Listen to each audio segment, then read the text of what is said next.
We're going to look at what the program managers. A lot of us are working in scaled environments now, where we're actually moving up, going a little bit upper from a team's level now to program levels.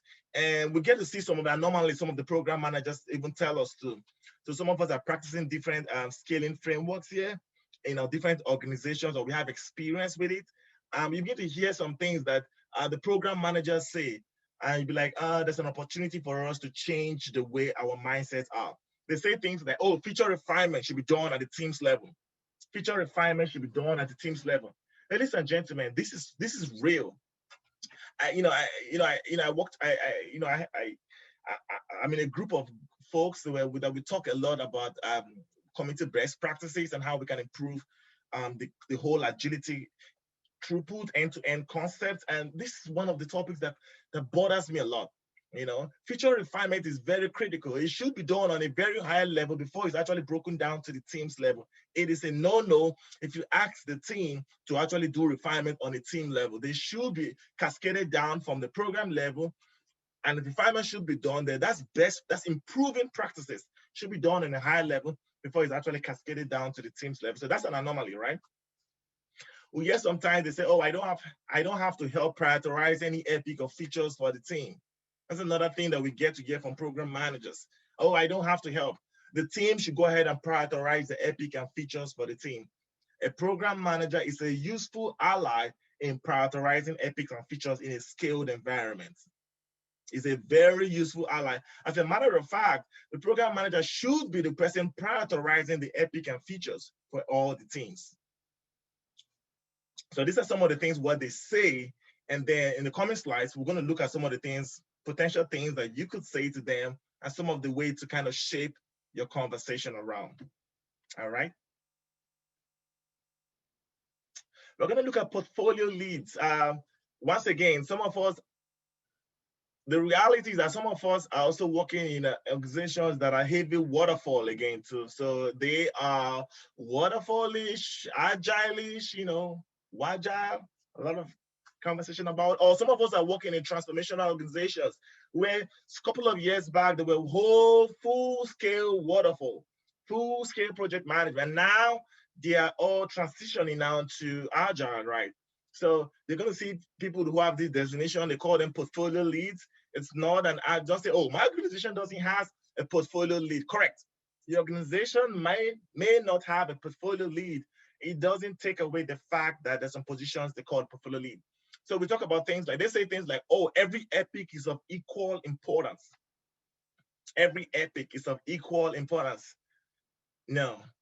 That's why you assign rankings. That's why they call something they call rankings to the epic. The team cannot be coerced to believe that every epic is important, because that way we don't know where to put our most value. We don't know exactly what the stakeholders is interested. One of the things we talk about, the potentially shippable product, talk about the things of the most highest value to the stakeholders. How are we able to deliver an epic and know that this is the most highest value to our stakeholders if they're all technically of the same importance? We want to have some ranking system. We want to make sure we're putting our customers first. We want to make sure we're attending to the needs of our stakeholders, and we're giving them, and we're working on the most high priority work at every given time.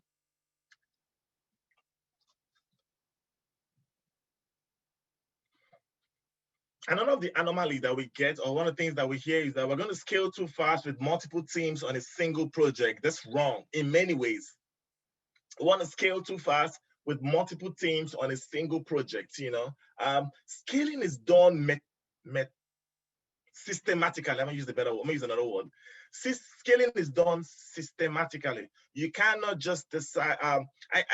Every time I talk to Agile transformation leads and I'm chiming in with them, I tell them all the time that, hey, you have to pilot. There's a reason why there's something they call pilot. You have to have pilot teams. You have to have pilot individuals. You need to have advocates before you scale. Before you scale, point blank. You cannot scale any program, cannot scale any value stream. You cannot scale any division just like that. Just bond all the teams together, give them classifications, create release trains or whatever, and then scale. You have to have a pilot. Go through your inspect and adapt piece, learn from your mistakes, and then the pilots become the advocate for the organizational wide change or the divisional wide change or the program wide change. But you see portfolio leads, because they want to impress, they come to say, oh, we're going to scale with all these teams on a single project immediately. I believe that's something that we can change. That's something that they say to us, and that's an opportunity for us to make those changes. Another thing portfolio lead does is to try to compare the velocity of different teams. Ladies and gentlemen, two teams are never the same, regardless. Even if they have the same resources on the team, two teams are not the same. The people that make the team are different. The scope of the work is different. The nature of the work is different. The tools could also be different.